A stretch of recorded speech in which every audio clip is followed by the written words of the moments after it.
Alrighty, let's get this started. Okay, so again, we're gonna start with the point of grids. I'll go over to the vector tab here, go to grid. I'm just gonna stick with the simple square grid.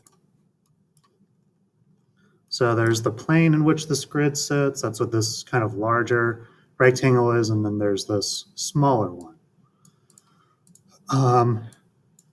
What's great with using this technique is that you can actually kind of make this grid parametric.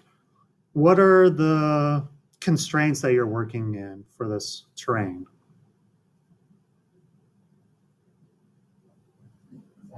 Yeah, 100 by 100 by 60. So the idea is that you can have your 100 by 100 square foot grid, but the density of those grid points can be different. I didn't give you a very specific grid density, so you could do a point every 10 feet, every 1 foot, every half foot, anywhere in between.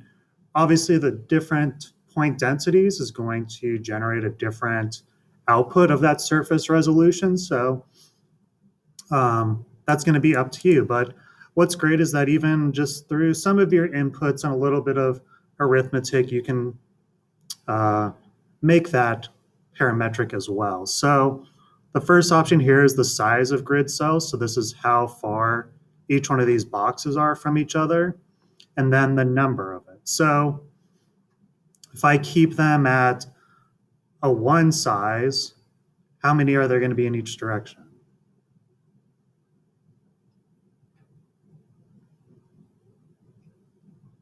The size of one cell is 1 foot. How many cells am I going to need in each direction?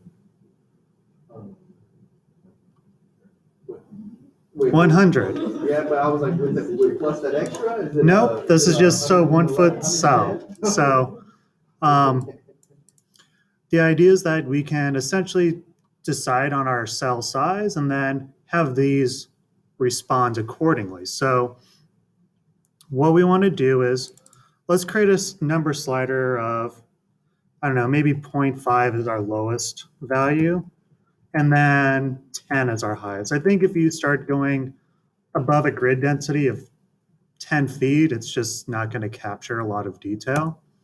So that way now I have this slider that's going in between. So let's start off with around 5. So if my cell size is 5 feet, how many cells am I going to need?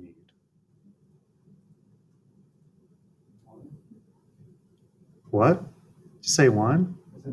20, yeah. So essentially, we're just going to create a simple math operation where it takes whatever the size of your grid, divide 100 by that value, and that'll create the number of cells we need. So I'll just go ahead and do quote 100 here.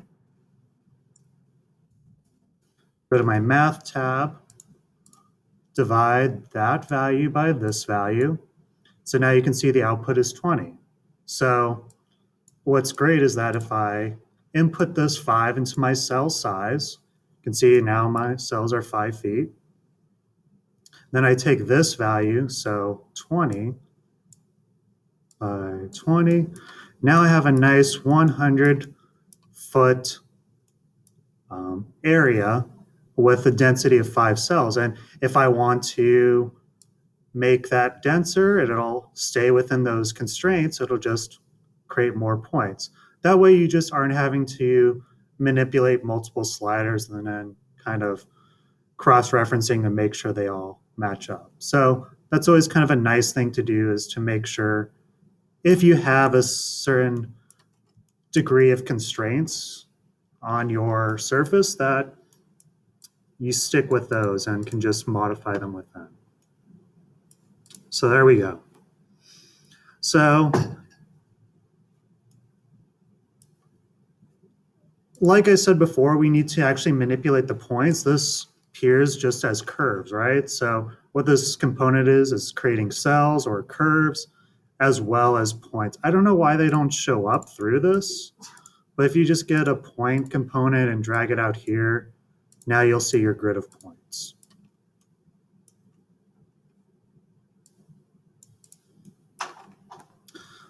So let's start manipulating these. So if you go over to your vector tab, then you'll see in this first one, there's fields. And there's all sorts of different charges or forces that you can use to manipulate these points.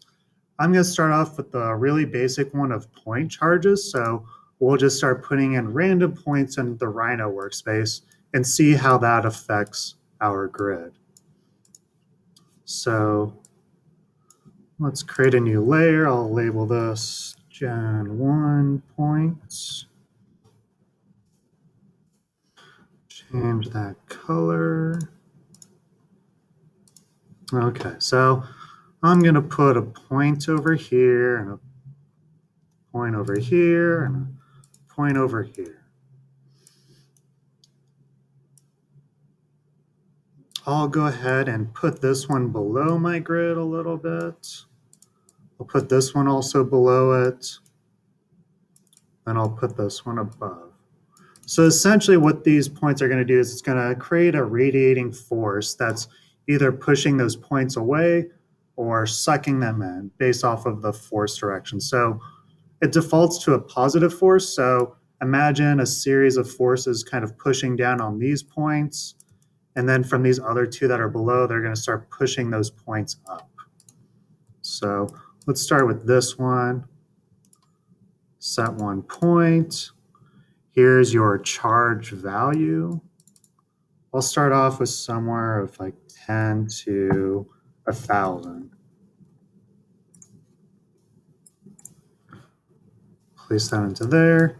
The decay, that's fine. You can just leave that at 2. And then boundary for this, you don't really have to mess with it. Then I'm going to go over to the field again. I'm going to use the merge fields, even though there's one. We'll use this to combine everything. So there's one. I can simply just copy and paste this, reference that other point. So there's that one now. Then I'll do one more for this last point. So now all three are referenced. Okay, so we have forces, or in this case, a field. I'm going to go back here now, and I'm going to evaluate this field. You can see there's this. This is always a good thing to do with grasshoppers whenever they have that kind of matching letter. That's generally what you're going to plug in. So my field goes into there, and this is asking for the points. This is our grid of points right here. I'm going to go ahead and click there, and nothing happens yet. From this, you'll see that there's a tensor output. Who knows what tensor is? I honestly don't know either, but I do know something about this is, what about that icon next to the tensor? Does that look familiar at least?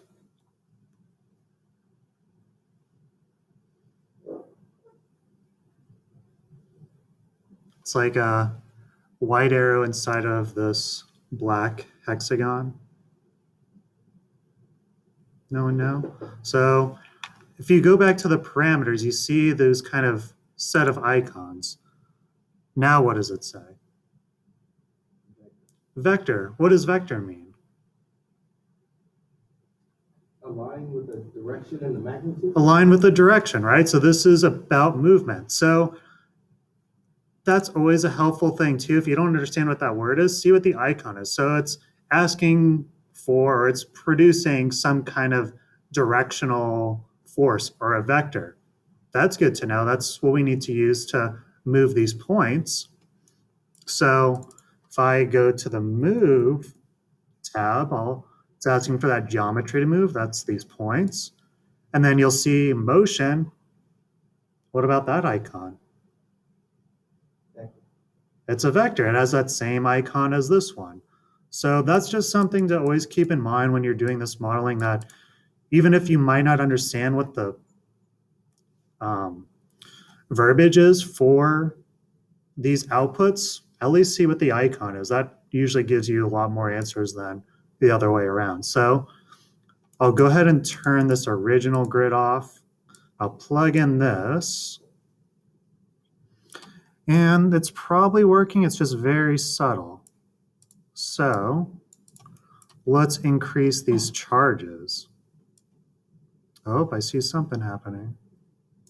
So that 1,000's not doing a whole lot. I mean, it is, but we can really increase these. Then I'll do this one, that one starts to push it down. And what's great again is I can just start to move these up. Okay, it's pretty crazy if you really start to make it dramatic. So in this case, I might want to actually make this charge really strong. Let's move it up to like 10,000 and then move it really low.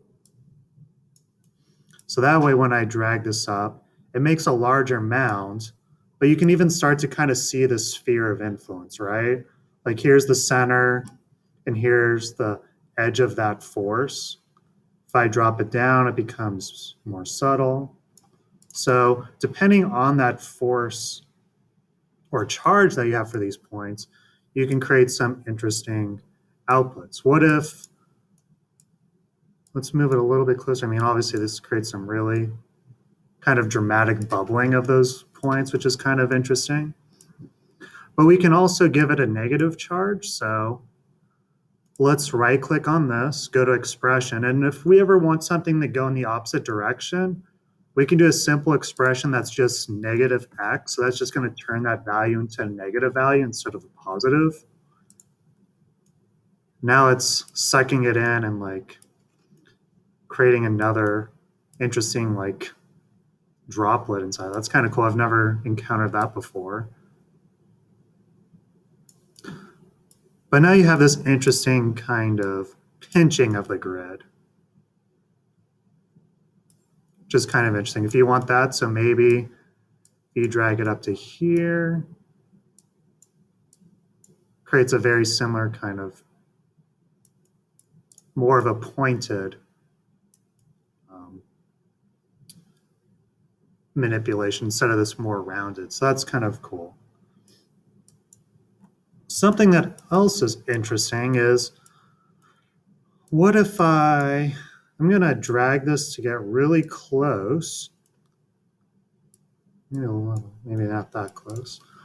And then maybe I move it outside of, like all these points are kind of within these bounds of points. What if I move it a little bit to the outside? Let's go ahead and,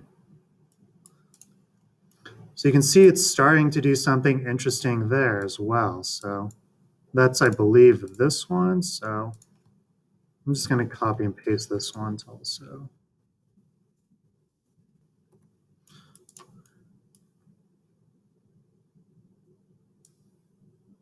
So now it's creating this kind of interesting undercut. It's almost like folding this point of grids instead of just pushing them up or down. So you can start to create some very interesting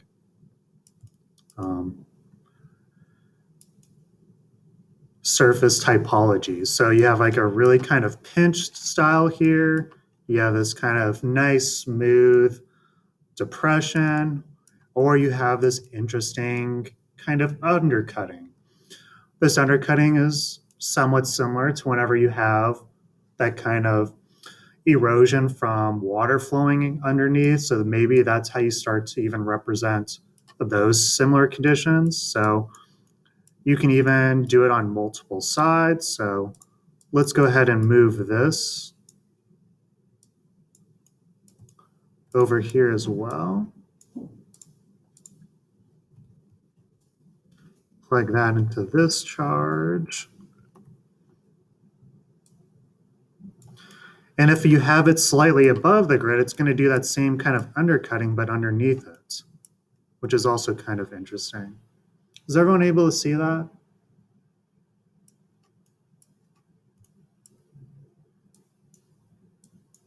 If I move them closer, you can start to see how sharp it almost gets.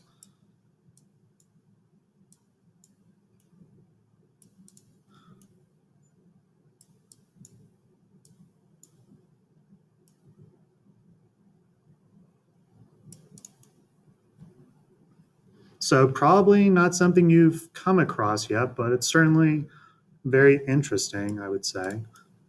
So you have a series of points. How do we make a surface from that? Does anyone remember from Tuesday?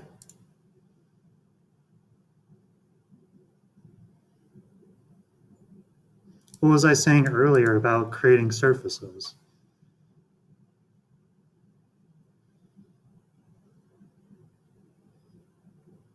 Not a clue. The reason we start off with a point of grids is because this grid of points is the easiest way to make a surface out of. Instead of like, you could, I mean, in theory, create curves going into either the X or Y direction and loft them together.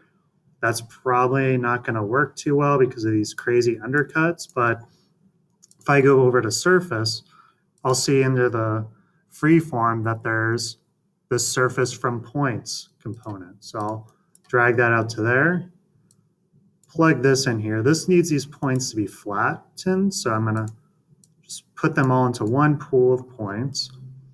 It needs the number of points in the U direction. So that's the same as this value that's going in the X direction, except it needs that +1 expression. So I'll do X +1, commit changes, and turn this surface off now.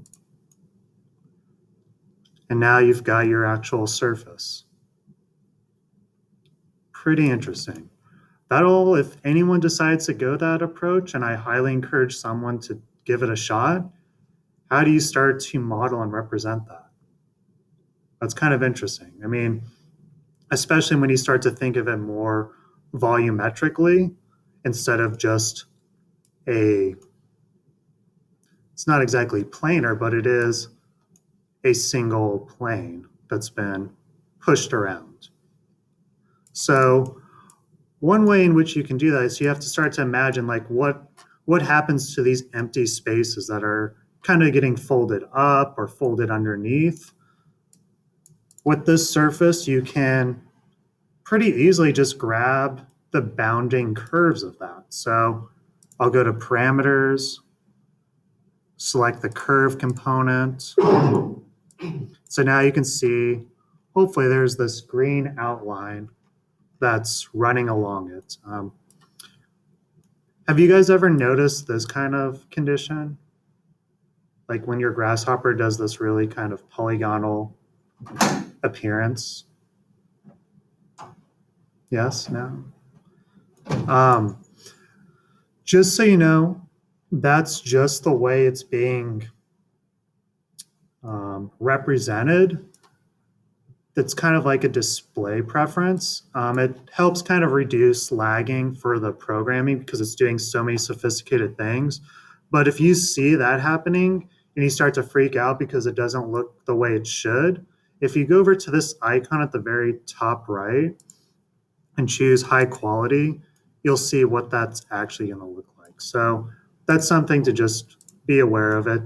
Obviously, if you work in that high quality, it's just going to take a little bit longer to process because of the display performance. But anyway, so we have our curve here. And now the idea is that we need to create some kind of volume. So the best way to do that is if we go back to this original area where we have our original grid or surface, I can create a bounding box around this. I'll just drag the cells into here. So now I have, instead of doing it per object, I'll right click and do union box. Let's drag this over here. I can turn this back off.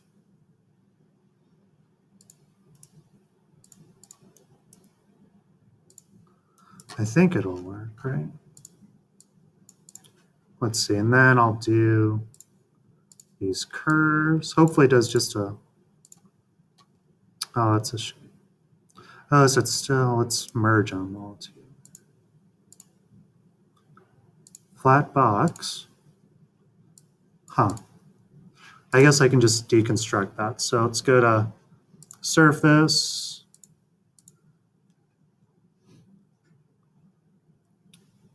And let's do vrep edges. And there's my 4 curves. Go to the curves and join them. And through all that trouble, we finally got our nice rectangle. Because that's still kind of intersecting with the rest, I'm going to drop that curve down. So I'll go ahead and turn off of this. Move it from the Z direction. Do like negative 40 less than 0. That should push it far enough down. So maybe I'll just do it to there. And now what I can do is I can simply just loft those curves together. It should be interesting. I'm going to go ahead and save this.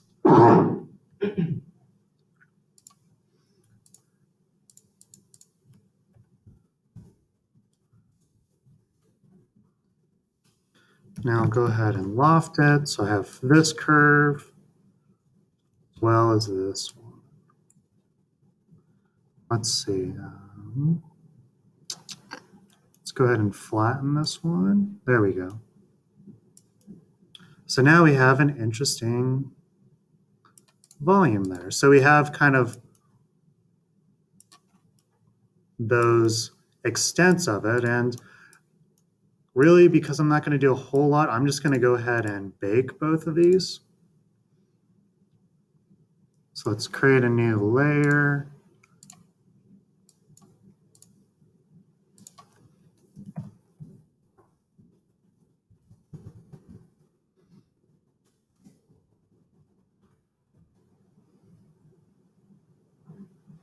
Whatever, I don't care.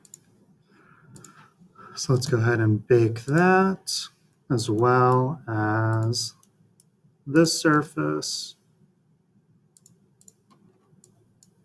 Now I can turn all that off.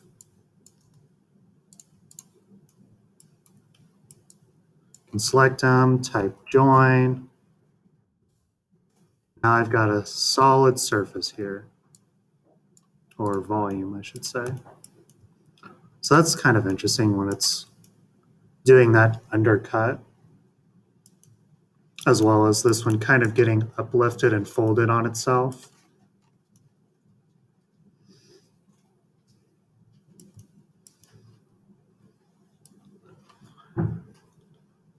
Any questions from you guys?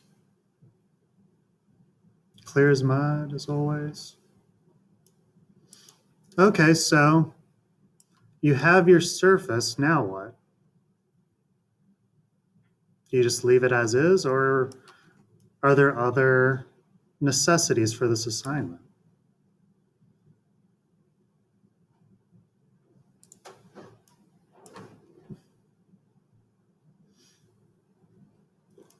What else do we need to look at with this surface?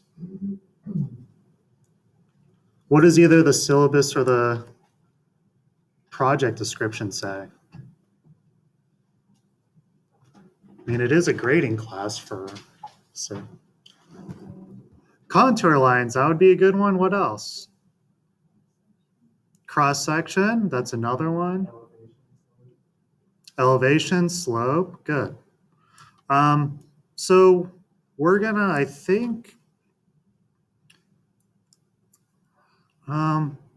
I don't want to spend too much time going over the generation or those forces, but you'll see in the vector there's also different types. Something else that I would highly encourage is that you try the spin force in combination with this vector force. This creates kind of a nice fluid force. I'll show you what it was doing before. Fortunately, I lost all my points in surface, so maybe I won't, I don't know.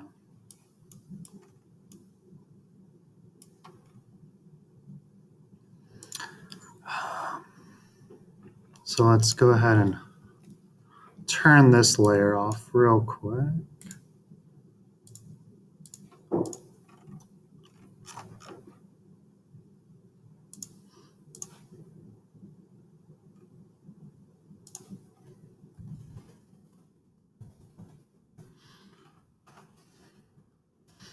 So again, you have a surface.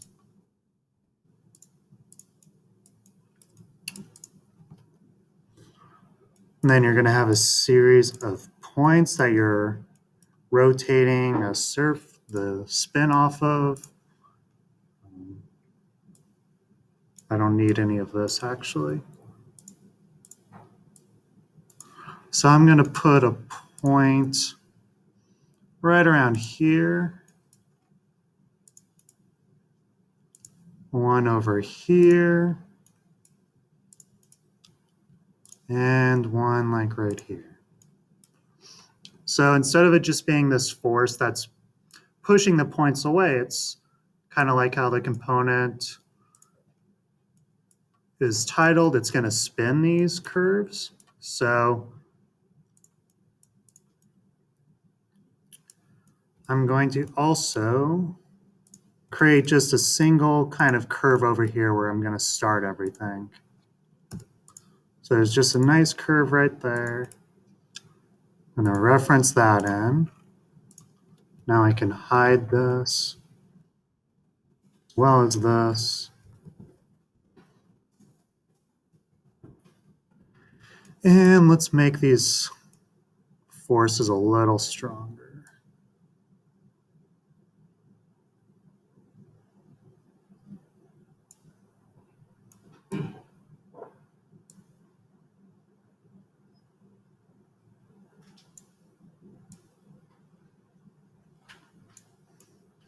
So with these spin forces, it's again working off a central point. You have the strength of the spin, so the more strength you give it, the more it starts to wrap it around it, and then there's the radius. So the radius is just the size of that spin force. So how much of these other curves is it going to influence versus how strong that influence is going to be. And then there's also a vector force here that's like kind of, imagine there's these forces that are spinning these curves around. If you don't want them to spin too much, you can also add like a vector force that's saying like push these curves this direction. That's what this icon is symbolizing. Depending on how strong that is, it's going to either force them to go in that direction or allow for those spins to kind of overtake it. So it's kind of like these battling magnetic fields. Does that make sense? So depending on how you want it to look, you start to kind of toggle those values. So let's fix these up real quick. So you can start to create some really interesting things where they even entirely wrap through. Yes, Alex? What if we want to make something similar to a transform boundary? How would we come up with having two arrows pointing down to the node to have like one, like instead of spinning in the other direction, you could have both of them. Right, so this one, there's this vector force here that's pushing it in that direction. So let's just, that way when I select it, it highlights. So just like where you have these multiple forces, you would then create another vector force. So this one, just create another one going in the opposite direction. So it'll create something interesting when they start to battle with each other, so to speak. So I'm gonna fix this one. Well, I'm not gonna make it do anything too crazy.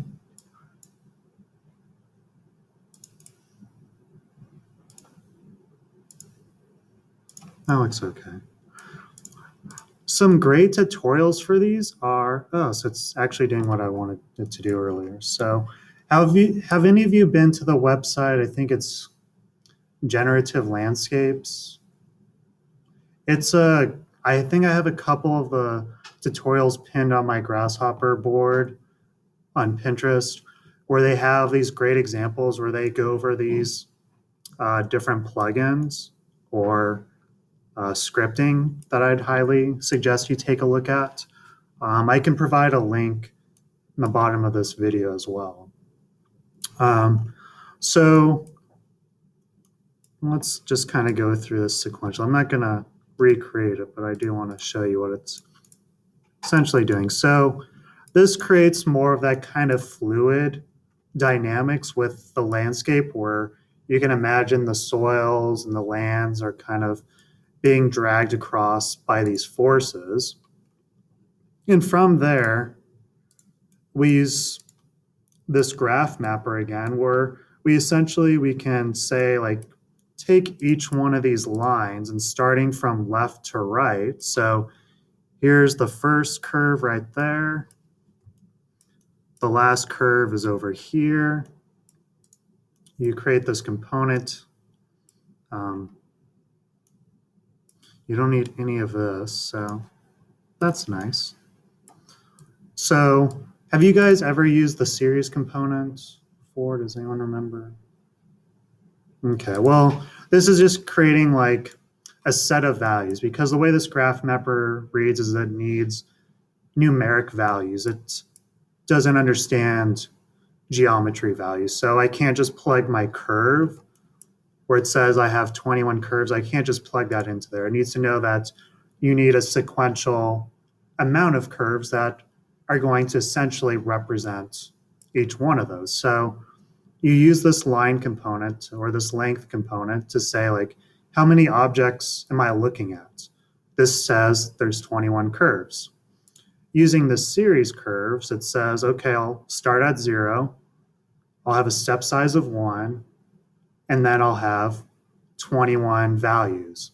So it's going to create this sequential order of 0 to 21 in these one digit values. So that goes into this GraphMapper. If I double click on this, you can see I go from 0 to 20. So each one of these kind of vertical lines in the grid, imagine that represents each one of these curves. Does that make sense? And based off of how your graph is made, you're telling it to move either in the positive direction or the negative direction. So these bumps here are gonna move it up vertically, and then these depression areas are gonna drop it down vertically based off of its location. So I'll hit OK. And so this is gonna tell, so you can start to kind of picture how these are moving around.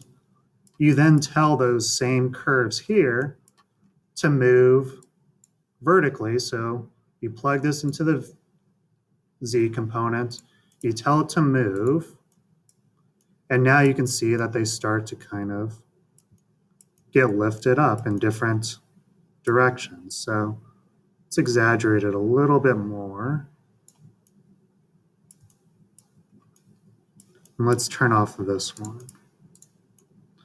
So you can start to see like, and you kind of have to play around with it where you say like, okay, where is this kind of deep depression going to be? Is it going to be along this curve? Should I shift it over more?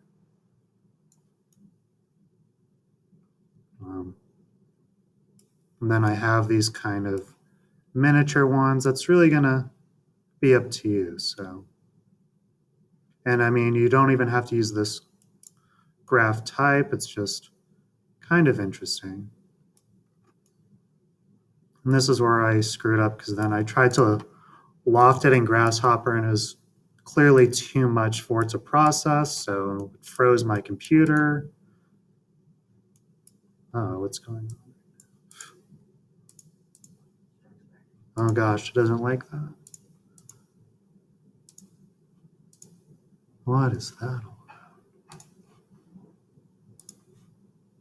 Oh, let me save this.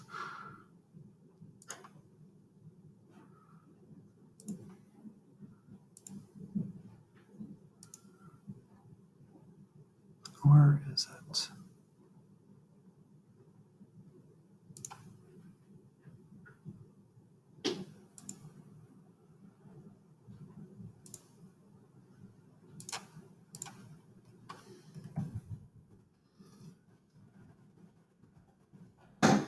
Just reload it. So, any questions? Okay, let's try this one more time. So I've got those curves. Good, it's not have that weird arrow. So I'm just going to go ahead and bake these now. Let's create a new layer.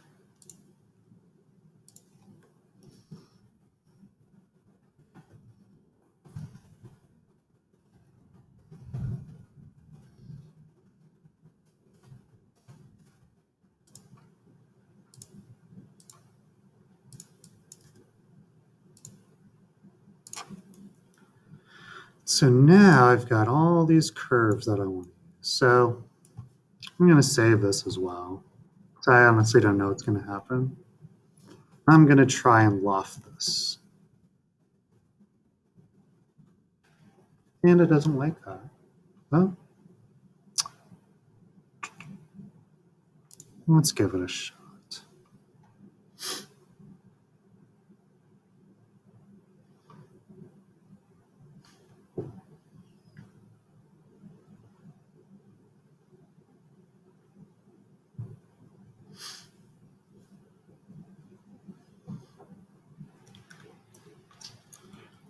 The other option is I could just sweep it, but that's what happens when you're lazy.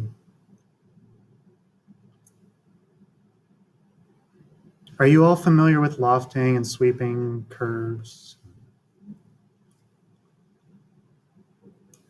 Oh. Wow, it's just super. Let's see what happens if I change this color. Oh gosh.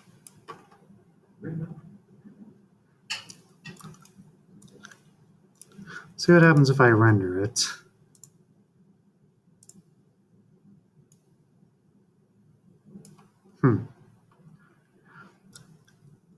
It's got some weird overlap. It's probably because I didn't select it in order. But it does create this kind of fluid formation. Would you all agree, kind of, if it wasn't overlapping too much? If I select them in the right order, probably. Let's try one more thing. I'm going to go ahead and go back to the plugin, select those objects. I guess I don't have. Yeah, I can keep them there, actually.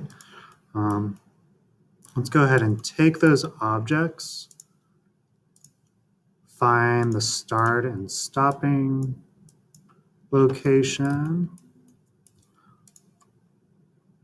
And then essentially I can create an interpolated curve from all the start points. So that's over there. And then an interpolated curve from the endpoints. So that's all right there. Now let's go ahead and bake those as well. Yeah, that's probably not liking it right there. Oh gosh. I'm not going to do that. That doesn't look like it's going to be good when I do it. Anyways, you all get the point, I hope. So let's go back to this other surface. So we have this interesting undercut, this fold, and then this pinch surface. So are you okay over there? Okay, so let's create some contours for this. So I'll do contours. What else was it that we needed? Crosscut, so Sections. And then what else? One last one. Slope. Let's create some.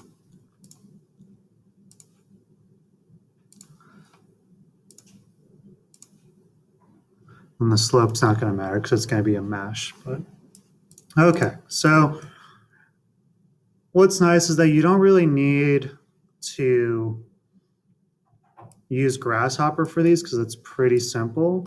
So I'm going to select this, and because it's not exactly an orthogonal geometry, and I want to make sure that my contour lines are going perfectly horizontal and then my cross sections are going perfectly vertical, I'm going to go ahead and select this, type bounding box, enter. So now I just have this kind of volume that's encasing everything. I'm gonna change it to ghosted, or that should be okay, yeah. So that way I make sure that they go perfectly straight and then perfectly in the X and the Y direction. So it's really just kind of a reference piece. So I'll select this one. So I'm gonna type contour, select objects to contour, hit enter, base point, so down here at the bottom of this reference, then perpendicular, so just select to the top. Distance between was the requirements.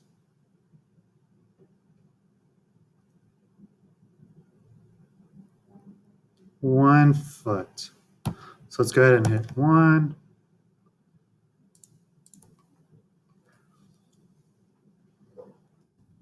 And there you go. Now you have your nice contours that are doing some pretty interesting stuff underneath and on top.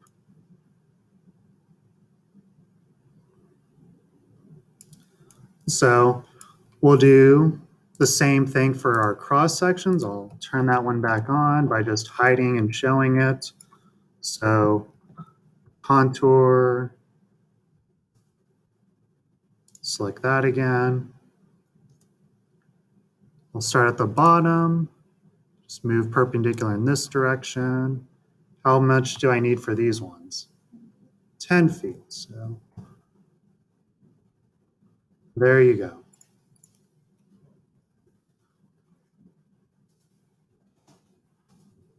Oops, let's create another surface.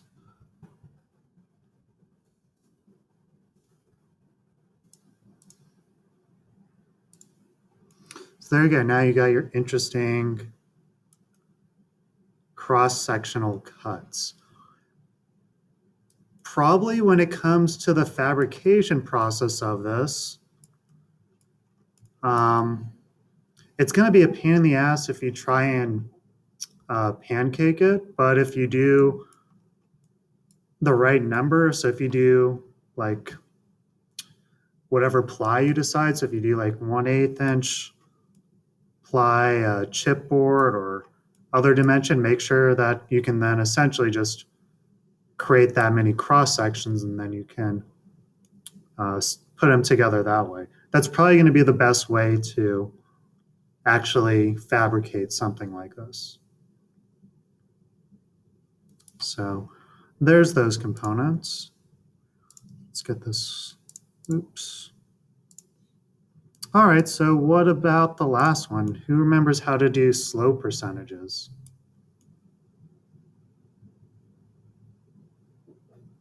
Yay, nay, no. All right, so let's go back to Grasshopper. This one's pretty easy.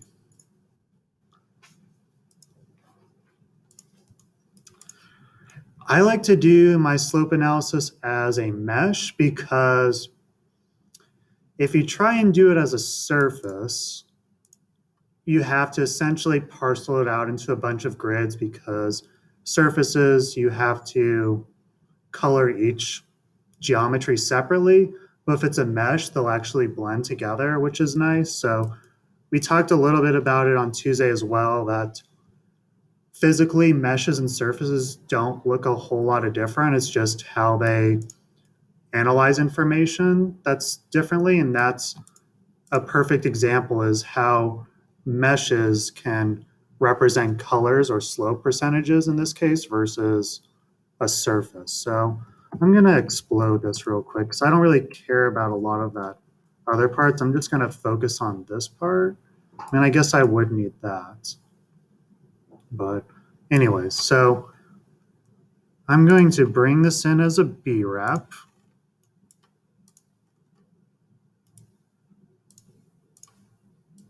I'll go ahead and hide this. So there's our surface again.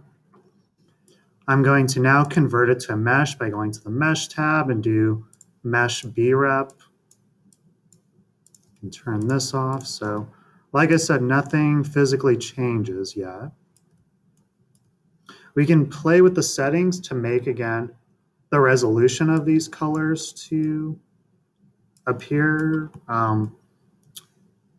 more fluid or more rigid. But I'll just keep them as is and then we can look at it later. So I'm gonna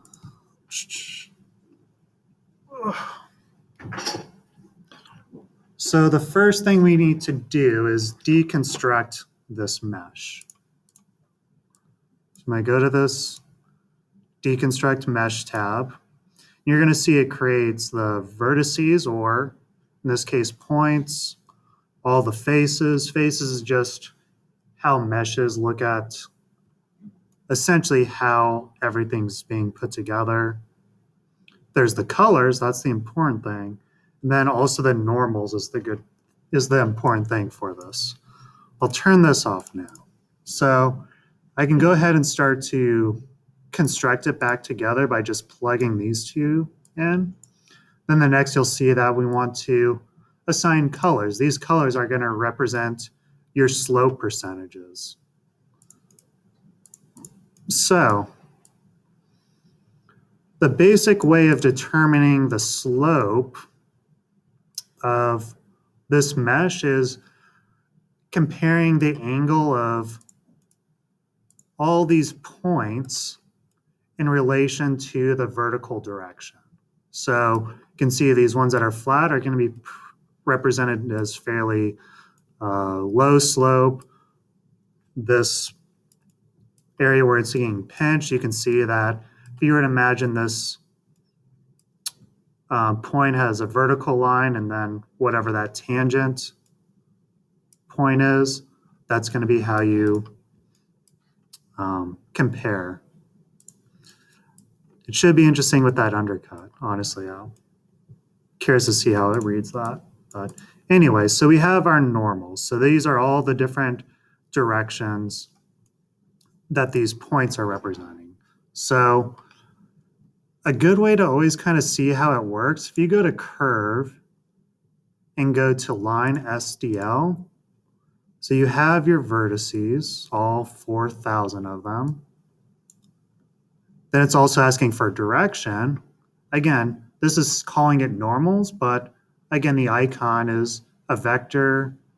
The direction is asking for a vector, so it's safe to say that those are asking for the same thing.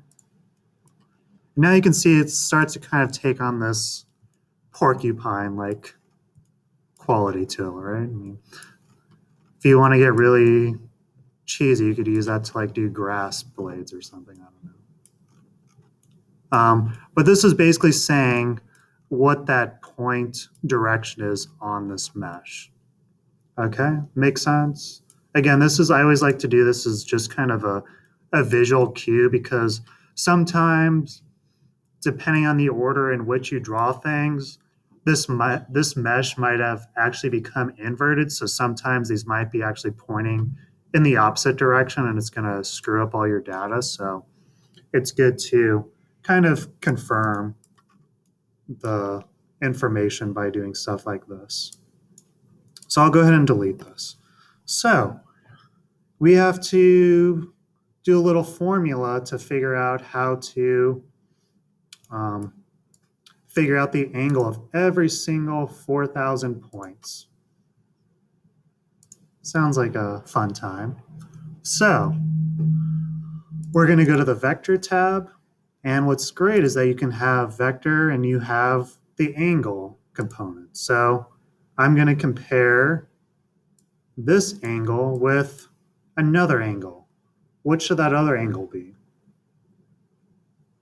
Or vector? Normal to that though? Yeah, what direction should it be going?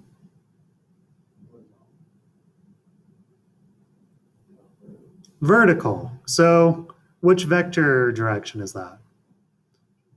Z. So I'll go to vector, choose unit Z. And so now you can imagine that all those directions. So if I were to, again, do like this line SDL thing. So here's all the directions the surface is going with all those points versus, oops, and let's use the actual.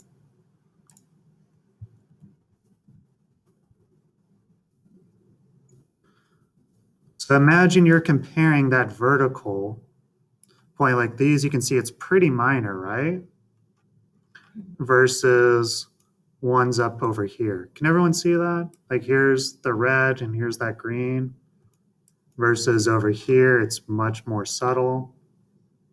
So again, this is just a visual cue of understanding, like, essentially it's gonna compute the angle of this vertical one, that perfectly vertical one, with whichever angle that surface is going.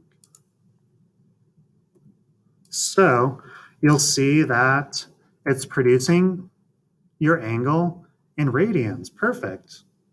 Everyone knows how to understand slope in radians, right? Yeah. Y'all much better than I am if you can, because I have, again, no idea what those values in radians mean. But there's a pretty simple equation to convert those. So those that all know and understand radians, you know how to convert it to percentages, right?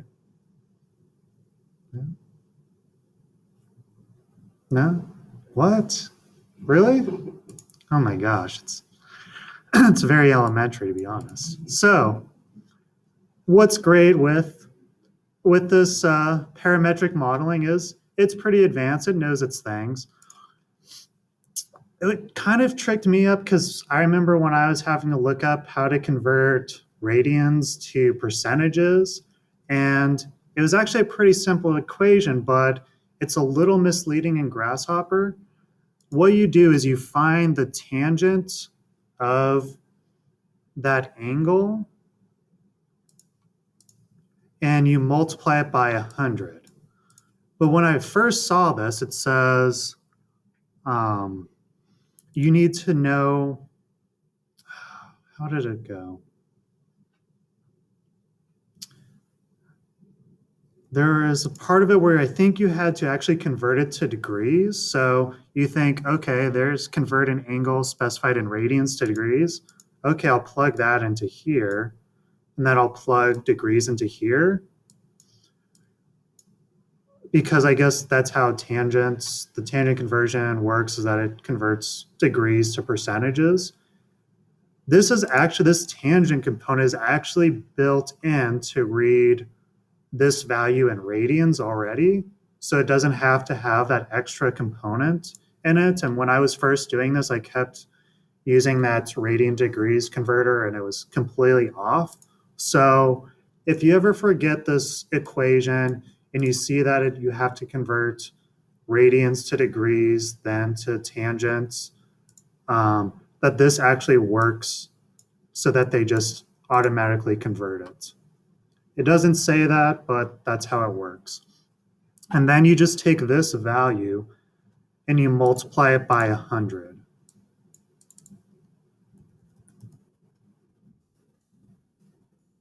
So now you'll see that you have, which seems pretty correct. There's angles that are, ooh, it's pretty far off. This probably because those really weird ones. Negative 42,000% slope to 161,000% slope. Okay. I didn't know that you could have that percent value, but apparently you can in this. So a lot of times you are going to get those really obscure values. So we have to modify it a little bit. That's probably because of those outrageous undercuts that are going on. So the next thing you want to do is give it a minimum and a maximum value. So if you stay within this trig area, you'll see that there is, or it's utilities, minimum and maximum. So let's just keep the minimum value at 0. So what that is basically going to do is all those negative values, it's just going to cap them at 0. So as soon as that angle starts to drop below 0%, it's going to just keep it at 0. Make sense? So we can do that. And then, so now instead of it going from, or having a minimum maximum value of negative 42,000, now the minimum value, oh, that's weird. Oh, that's why. Return the lesser of two items. Sorry, I got that reversed. So the max, so yeah, I guess since 0 is higher than negative. My bad. But we still need this one. So now if I drag that into there, you can see now it goes from 0 to 161 percent slope. So obviously we don't need that kind of slope. It's probably, so how many of you have an idea of how percentages and degrees relate to each other? So what percent slope is 45 degrees? What? I heard it from someone. 1 by 1, which is what percentage? That's the degree. So 45 degrees has a 1-to-1 ratio. What does 1-to-1 come out as? What's percentage? 100, right? Since it's just simple rise over run, right? So if it's a 2-to-1 ratio, then it's what? The ratio. So if it has a rise of 1 and a run of 2, what's that slope percentage? 50% slope, right? So usually there's rarely any condition in site grading where you need to know of slope percentages above 100%. When it's perfectly vertical, what's that slope percentage? No, 45 degrees is 100%. And what happens if it's completely vertical? No. Infinite. It has an infinite percentage because it's perfectly vertical.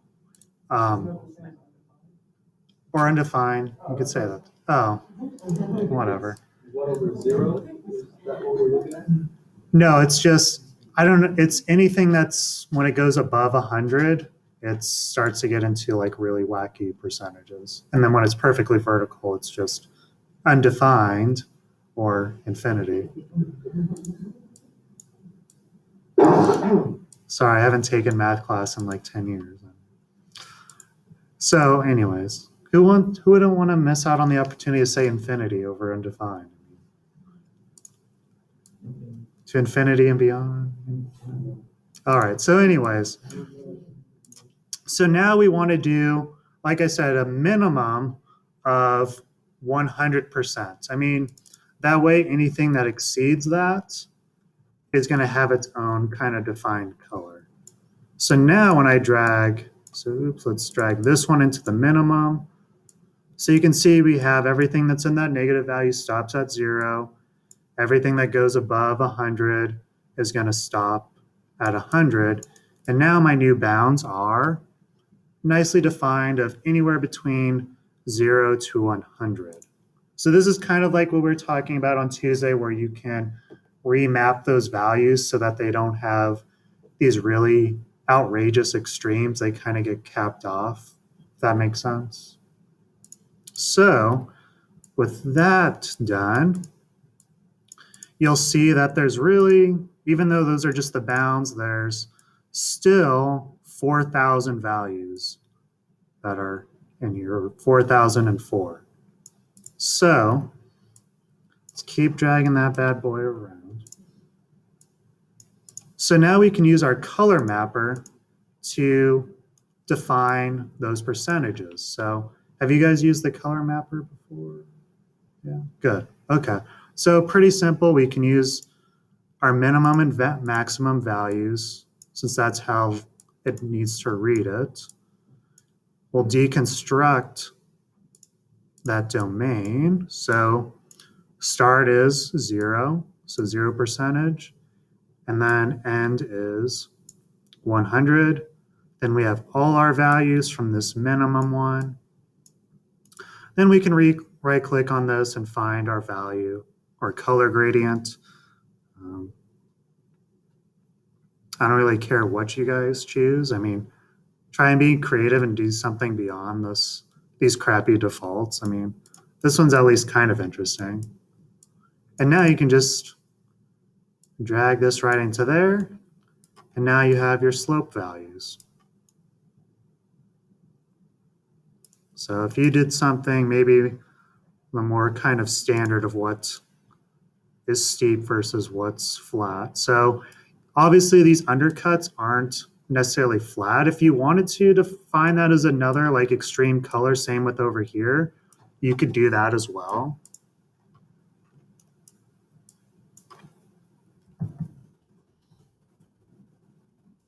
And what's cool too, I mean, if you want to get really into the annotative aspect of this, it's pretty simple to actually give each one of those points a name. One last thing. So what's great, I mean, this is reading pretty close together. Like there's not a lot of hard edges between these color gradients. But if you right click on this and say you want to make it a little bit more fluid, you could say set mesh options and amplify or increase this amplify. So maybe you jump it up to 5, hit OK. It's going to take a second. But now you can see it's really fluid, like you almost can't even see any edges. Obviously, the drawback to that is that the intensity of this mesh is pretty dense. So you can see how many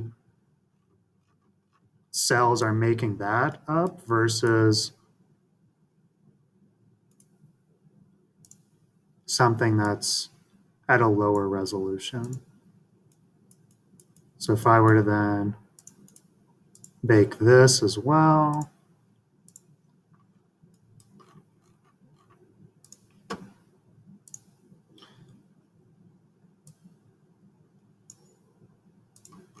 you can see how those are reading. So it's simply just the resolution of that. So I'm going to delete this. So I'm going to keep it at that lower one just because you're going to, when you increase those settings, you're just adding more vertices and faces to it. So what you could start to do is actually annotate that. So if you go to your display, you can use a tag, so a text tag. So this is the location, so that's these points. The text to display, that's the percentage. Then you can even give it colors. I don't know why it's like not actually putting them in the right location, but that's weird. Did I not put them in the right? No, that's it. Huh.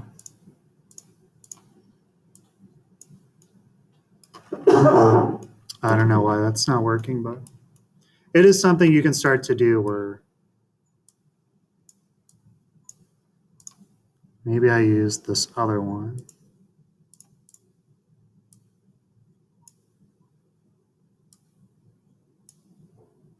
Well, for whatever reason that works. I mean, that's even a little bit of overkill. I mean, obviously you can change the size, but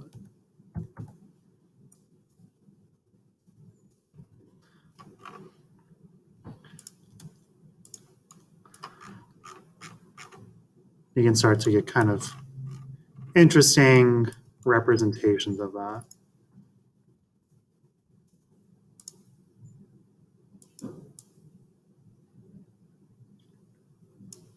Okay.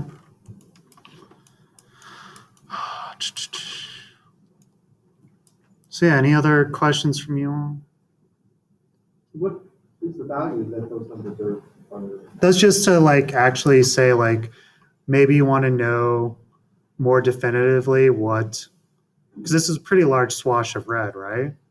Some are closer to 100%. These are closer to 87% slope, just to give you a little more clarity. Yeah. See how easy it is to annotate things in Grasshopper and label stuff? Okay, whatever. I can read your BS. So I'll show you one really like, just to kind of conclude on this whole annotation spiel, I'll show you a really quick and easy way how to annotate contour lines. So I'll just draw like a single contour line and show how you can give multiple elevation points on it. So let's say we have this really intricate and awesome contour line here. Oops, let's get rid of that fill. So there's your contour line. If you want to show multiple areas and where in which that elevation is shown on this, you can do that by doing a type on path tool. So if you click and hold over the T or this type tool, go to type on path, and just click on it. For whatever reason, it's now the new Illustrator is giving you this default value or this default text. I'm just going to give it, so I'm just going to say this is at 325 feet. I'm going to hit space, hit 325 feet again, hit space, do 325 feet again. Let's do it one more time. So there's 325 feet. Oops.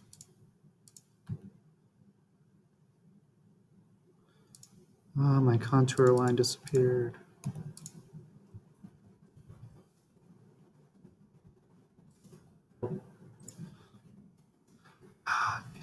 They used to make it so you could actually do them separately. Let me undo this real quick. So I'm going to copy this. So Control C, Control F to paste on top. Use that type on path.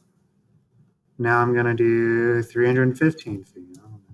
315 space, 315 space, 315 space. So if you want 4 elevation levels or however many, you can just put them all right there. I'm going to drag this bad boy to be a little bit closer to that edge. You can see it runs all the way to the other end here. Let's just make it a little bit smaller so we can see it. So what's great is that I'm going to do one more thing. Sorry, I'll conclude right on time, I promise. So let's lift it a little bit up. And by simply clicking on, you're going to your paragraph style and use the full justify. Now it'll just equally distribute those all across your path. So pretty cool, easy technique to label stuff instead of having to do your 315, bring it over, rotate it, make sure it's all uniform. You can do the simple type on path trick. So another life hacker, so to speak, for you guys that are still fighting the urge to annotate and label things. Look how easy it is to do that. All right, so any other questions from you all?